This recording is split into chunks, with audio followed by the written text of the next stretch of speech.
नमस्कार, वंदे मातरम, जय हिंद दोस्तों। न्यू पैरामाउंट स्टडी के यूट्यूब चैनल पर आप सभी का बहुत बहुत स्वागत है। देखिए, ये आने वाले कॉम्पिटिटिव एग्जाम से संबंधित जो आपके एग्जाम में पूछे जाते हैं और वन लाइनर क्वेश्चन लेकर के मैं आपके सामने आया हूँ। तो यहाँ पर आप शुरू से अंत तक इस वीडियो में ज़रूर बने रहिए, क्योंकि अभी तक देखा गया है कि आने वाले जो भी एग्ज़ाम्स होंगे, क्योंकि इलेक्शन थे, इलेक्शन के बाद आप समझ सकते हैं कि एग्ज़ाम हर हाल ही में अब करवा लेंगे। जैसे आपका देख लीजिए यहाँ पर यूपी SSC पेट से संबंधित जो भी अभी इसका मेंस भी होना है, और लेखपाल हो गया, RO और UPPSC से संबंधित जितने भी एग्ज़ाम्स होते हैं, अदर PCS लेवल के जो भी एग्ज़ाम होते हैं, वो भी यहाँ पर संबंधित आपके सभी क्वेश्चन मिलेंगे।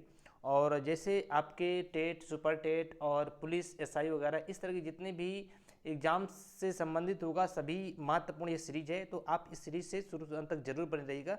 चलिए वीडियो को स्टार्ट करते हैं, देर नहीं करते हैं और आज की सीरीज बहुत महत्वपूर्ण होने वाली है। तो देखिए, मगध राज का उत्कर्ष के बारे में अगर बात करें कि मगध का उत्कर्ष किस तरह से हुआ है, इसमें देखते हैं और यहीं से ज़्यादा क्वेश्चन पूछे जाते हैं। इसमें देखेंगे वंशज भी देखेंगे कौन कौन से वंशज आए हैं इसमें। तो आधुनिक बिहार के जो है पटना, आधुनिक बिहार के पटना तथा यानी पटना गया जनपद की जो भूमि पर स्थित मगध जो था, ये बिहार में पड़ता है। प्राचीन भारत का एक महत्वपूर्ण राज्य हुआ करता था, ठीक है।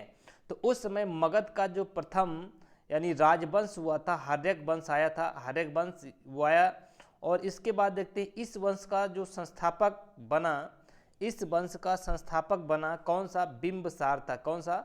बिंबिसार था, जिसने गृह ब्रज यानी राजगृह को अपनी राजधानी बनाया था। तो क्वेश्चन बनेगा यहाँ से कि बताइए बिंबिसार ने किसको अपनी राजधानी बनाया था? गिरि ब्रज राजगृह को, दूसरा नाम है राजगृह, इसको अपनी राजधानी उन्होंने बनाया था। बिंबिसार ने, अगला पॉइंट है, बिंबिसार ने अपने राजवैद्य जीवक को अवंती नरेश चंद्र प्ररोध की चिकित्सा के लिए उनके राज्य में भेजा था। ये भी क्वेश्चन बहुत इंपॉर्टेंट है, कई बार आपके एग्जाम में ऐसे क्वेश्चन पूछे जाते हैं, तो आप लोग जरूर इसको वॉच करिए। अगला पॉइंट है, बिंबिसार के पश्चात उसका पुत्र जो आया था, अजातशत्रु आया था। कौन आया था? अजातशत्रु, जिसका नाम पूछा जाता है कि कुड़िक बताइए किसका नाम है, तो अजातशत्रु का नाम है। हर्यक वंश का जो अंतिम शासक था वह था नागदशक। क्या था? हर्यक वंश का अंतिम शासक था नागदशक था। ये भी क्वेश्चन पूछा जाता है। तो हर्यक वंश का संस्थापक कौन था, ये भी आपको याद रखना है। हर्यक वंश का जो संस्थापक था, आपने पढ़ा है अभी, कौन था? बिंबिसार था। और उसके पश्चात बिंबिसार का जो पुत्र था, यानी उसका पुत्र अजातशत्रु शासक बना था। इसके बाद हर्यक वंश का जो अंतिम शासक बन करके आया था वो नागदशक था। ये भी वेरी इंपॉर्टेंट क्वेश्चन है यहाँ से। अगला देखिए, नागदशक को उसके आमात्य शिशुनाग ने अपदस्थ करके शिशुनाग वंश की स्थापना किया था, ठीक है। तो यहाँ पर शिशुनाग वंश की स्थापना हुई थी, ये भी आपको याद रखना पड़ेगा। शिशुनाग वंश का अंतिम राजा कौन था, ये भी क्वेश्चन पूछा गया कई बार आपके एग्जाम में। तो शिशुनाग वंश का अंतिम राजा था राजा नंदीवर्धन या महानंदिन था, ये भी आपको याद करना है। नंद वंश का अब अगला जो वंश आता है, नंद वंश का संस्थापक कौन था? महापद्मनंद था। और नंद वंश का अंतिम शासक कौन था? ये अंतिम शासक घनानंद था, यानी घननंद बोलते हैं। ये भी आपको इम्पोर्टेंट है। धननंद जो थे सिकंदर का समकालीन था। बहुत ही क्वेश्चन है कि बताइए सिकंदर का समकालीन कौन था? धननंद थे। धननंद को पराजित करके चंद्रगुप्त मौर्य मौर्य वंश की स्थापना किया था। वेरी वेरी इंपॉर्टेंट है। क्वेश्चन पूछ सकता है कि मौर्य वंश की स्थापना किसने किया था? चंद्रगुप्त मौर्य ने मौर्य वंश की स्थापना की था। किसको पराजित किया था? ये धननंद को पराजित किया था। और चंद्रगुप्त मौर्य जो है चाणक्य की सहायता से धननंद को पराजित किया था। इसके बाद मौर्य वंश की स्थापना की गई थी। बहुत वेरी वेरी इंपॉर्टेंट, जितना भी कहा जाए उतना भी कम है, बहुत इंपॉर्टेंट ये है। तो चलिए आगे इस सीरीज को देखते हैं। चाणक्य, यानी इनके कई नाम मिलते हैं, कौटिल्य मिलते हैं, विष्णुगुप्त मिलता है। धनानंद को हराने के लिए या हराने में चंद्रगुप्त की सहायता किया था किसने? चाणक्य ने, तथा चंद्रगुप्त का प्रधानमंत्री बना। तो चाणक्य जो थे चंद्रगुप्त के प्रधानमंत्री भी बने थे। ये भी याद रखना है। चाणक्य द्वारा लिखी गई पुस्तक जो है अर्थशास्त्र, वेरी वेरी इंपॉर्टेंट है। ये क्वेश्चन आपके कई बार एग्जाम में पूछा गया है कि चाणक्य यानी अर्थशास्त्र किसके द्वारा बुक लिखी गई, तो ये चाणक्य द्वारा लिखी गई थी, ये भी आपको याद रखना है। अगला है चंद्रगुप्त। देखिए अब चंद्रगुप्त, गुप्त वंश की स्थापना हो गई थी, तो यहाँ पर चंद्रगुप्त आता है। चंद्रगुप्त के बारे में देख लेते हैं। चंद्रगुप्त मौर्य ने 305 ईसा पूर्व के आसपास सेल्यूकस निकेटर, बेबीलोन का शासक था, सेल्यूकस निकेटर को पराजित किया था। और इसके बाद जिसने बाद में अपनी पुत्री क्या नाम था, कार्नेलिया हेलेना का विवाह चंद्रगुप्त के साथ करके उसे क्या किया था, एरिया काबुल पड़ता है, आराकोसिया कंधार, पेमिसदाई हेरात तथा जेड्रोसिया मकरान कुल 4 प्रांत दहेज में दिए थे। तो ये भी आपको याद रखना पड़ेगा कि सेल्यूकस को पराजित किया और सेल्यूकस ने अपनी पुत्री का विवाह, जिसका नाम था हेलेना, और वास्तविक पुत्री कौन थी, कार्नेलिया, सेकंड नाम हेलेना, का विवाह चंद्रगुप्त के साथ कर दिया और साथ में 4 प्रांतों को साथ में दहेज के रूप में उन्होंने प्रदान किया था।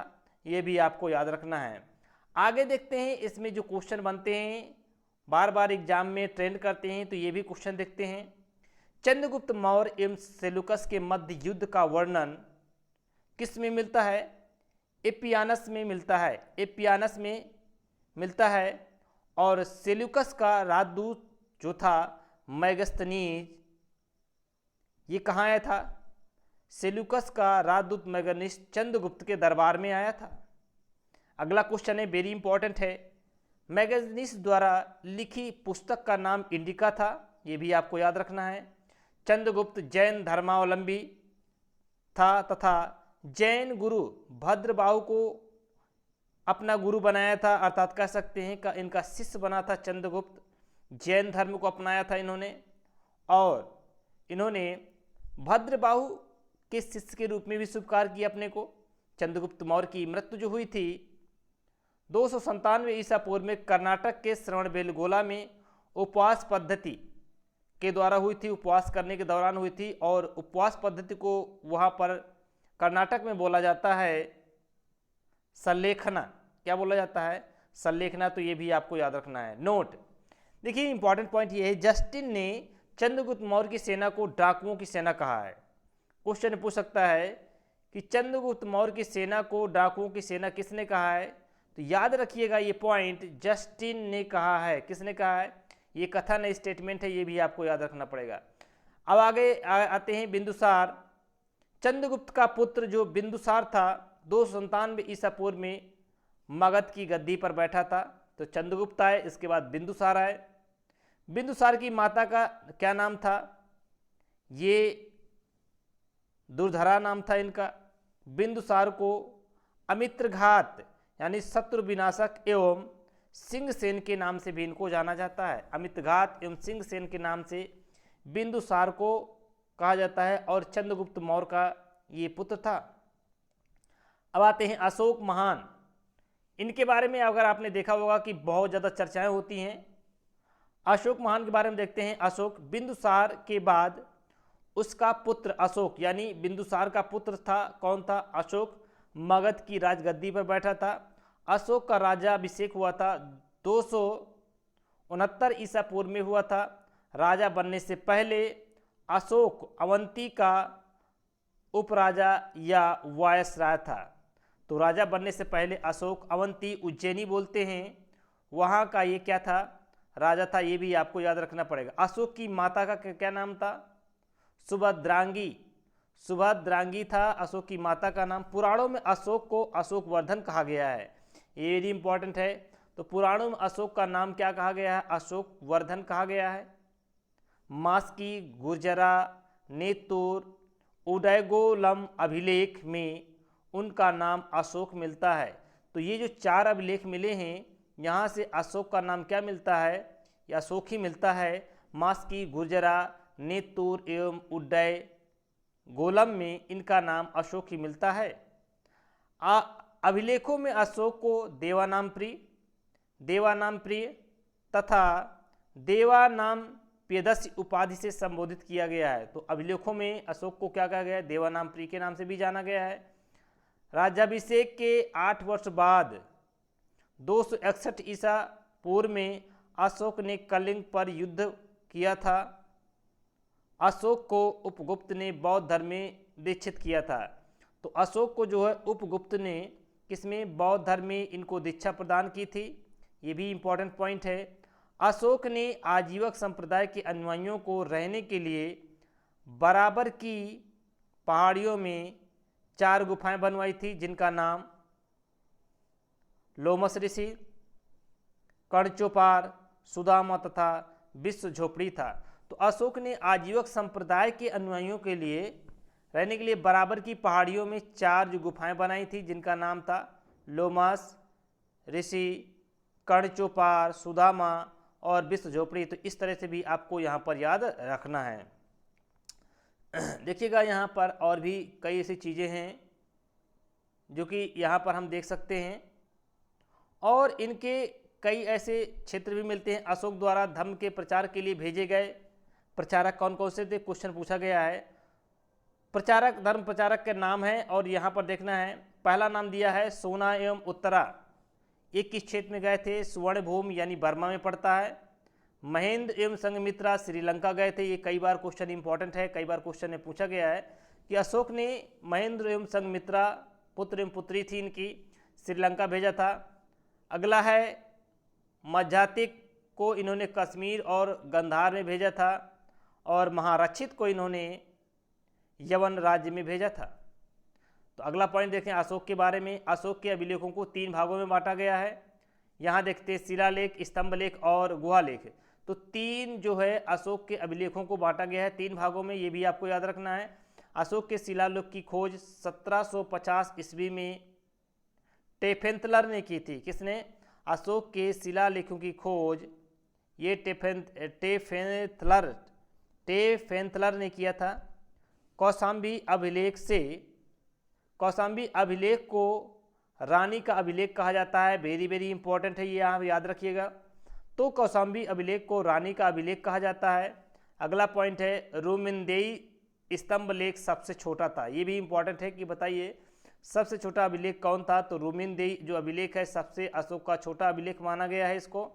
ये भी क्वेश्चन में कई बार आपके इसमें पूछा जाता है, तो इसको भी आप जरूर याद करिएगा, क्योंकि जितने भी सारे इंपॉर्टेंट हैं बहुत ही इंपॉर्टेंट हैं। अगला पॉइंट देखिएगा। अगला पॉइंट ये है यहाँ पर कि धम्म यात्रा के दौरान अशोक द्वारा लुम्बिनी में भू राजस्व की दर घटने का भी उल्लेख रुमिनदेई स्तंभ शिलालेख से मिलता है। धम्म यात्रा के दौरान अशोक द्वारा लुम्बिनी में भू राजस्व की दर घटाने का उल्लेख रुमिनदेई स्तंभ में मिलता है, ये भी आपको याद रखना है। और सरेकुना इसको कंधार अभिलेख ग्रीक एवं अरामाइक भाषाओं में प्राप्त हुआ है, ये भी इंपॉर्टेंट है। देखिए मैं आप लोगों के लिए क्लास में हिस्ट्री का पोर्शन चला रहा हूँ, इसलिए मैं हिस्ट्री का वीडियो बना रहा हूँ। आप लोग क्लास भी करिएगा और ये भी पढ़िएगा। अशोक के समय मौर्य साम्राज्य में प्रांतों की संख्या 5 थी। प्रांतों को चक्र कहा गया। अशोक के समय जो प्रांत थे उनको चक्र कहा गया है। अशोक के बौद्ध होने का सबसे प्रबल प्रमाण जो है कहाँ से मिलता है? भाब्रू बैराट से प्राप्त लघु शिलालेख से मिलता है कि अशोक बौद्ध धर्म को अपनाने वाले थे, अपनाए हैं। राज्याभिषेक से संबंधित मास्की के लघु शिलालेख में अशोक ने स्वयं को बुद्ध शाक कहा है। क्या कहा है? किस अभिलेख में? मास्की के लघु शिलालेख में इन्होंने बुद्ध शाक कहा है। 100 गौरा ताम्राभिलेख है तथा महास्थान अभिलेख में अकाल के समय राजा द्वारा अनाज वितरण का उल्लेख भी प्राप्त हुआ है। तो ये जो है बहुत इम्पोर्टेंट सीरीज थी आप लोगों के लिए, और इससे संबंधित थोड़ा हम और देखते हैं। अशोक के शिलालेख में वर्णित विषय क्या क्या है?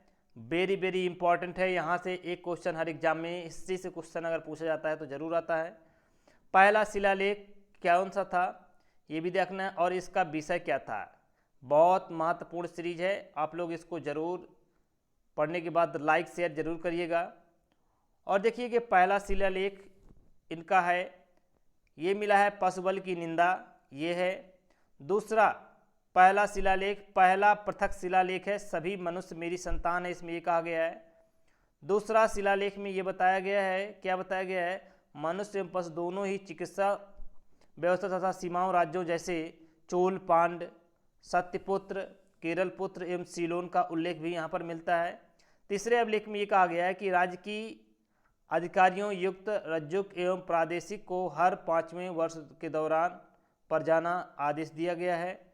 और चौथा अभिलेख में ये कहा गया है यहाँ पर कि भेरी घोष की जगह धम्म घोष की घोषणा की गई है, चौथा अभिलेख में मिलता है। पांचवें में क्या मिलता है, धम्म महामात्रों की नियुक्ति के विषय में जानकारी मिलती है। छठा अभिलेख में प्रजा के लिए मुझे हर जगह सूचना दे सकते हैं, प्रजा के कार्य के लिए। सातवें अभिलेख में क्या कहा गया है, आमंत्रित एवं मस्तिष्क की शुद्धता का उपयोग किया गया। आठवां अभिलेख में अशोक की तीर्थ यात्रा का वर्णन है। नवां शिलालेख में क्या है, सच्ची भेंट एवं सच्चे शिष्टाचार।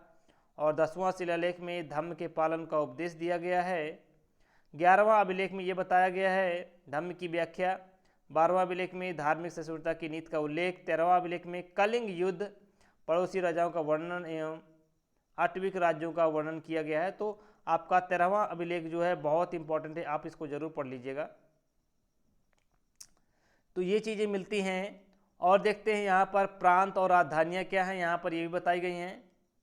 प्रांत, पूर्वी प्रांत पाटिलपुत्र राजधानी है। कलिंग की राजधानी तोसली थी। अवंती की राजधानी उज्जैनी थी।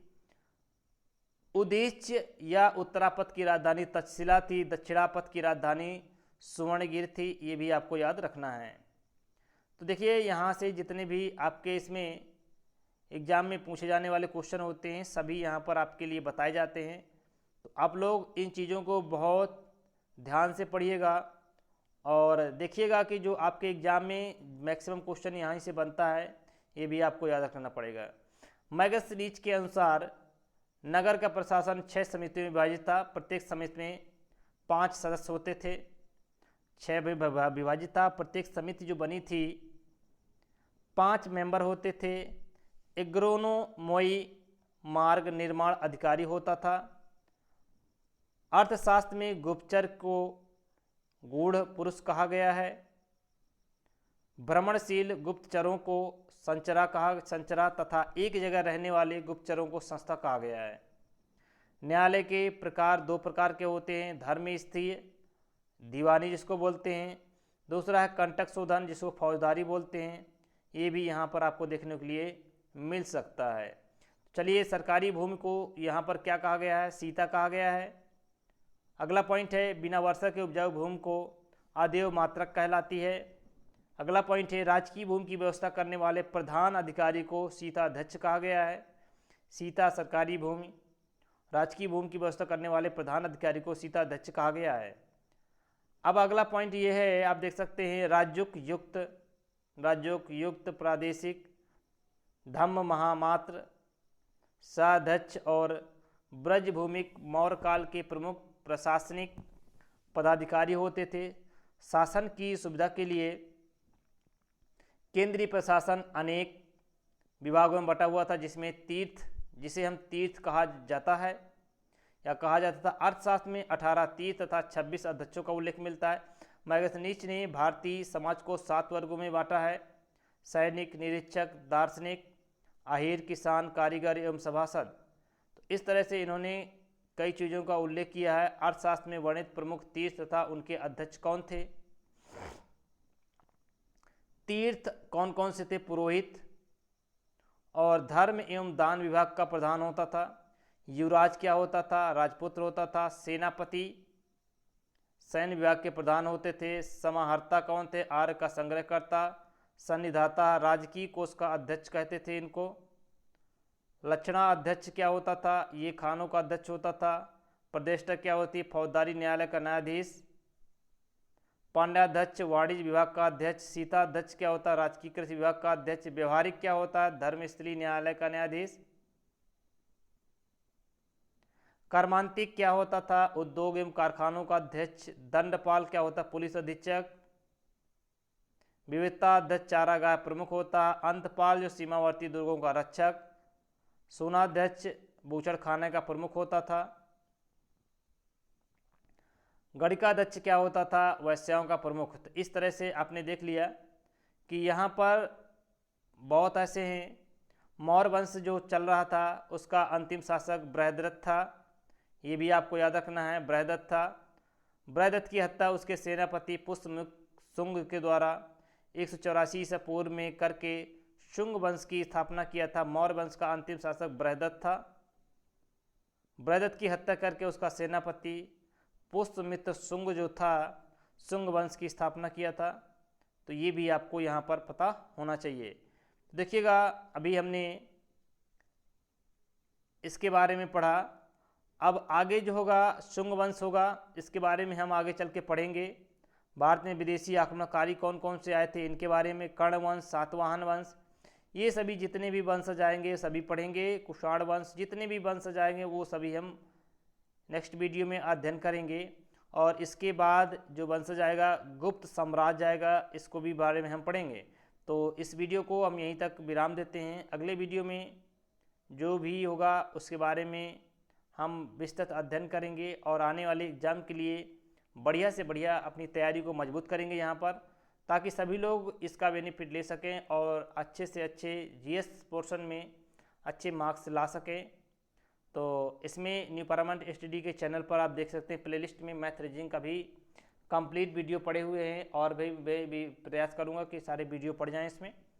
तो आप लोग इस वीडियो को ज़्यादा से ज़्यादा शेयर करिए, लाइक करिए और मुझे कमेंट करके बताइए जिस चीज़ के लिए वीडियो बनाना हो तो मैं बनाऊंगा। आपके एग्ज़ाम से पहले आप लोगों का प्रिपरेशन करवा दी जाएगी। तो तब तक के लिए मुझे अनुमति दीजिए। जय हिंद, जय भारत।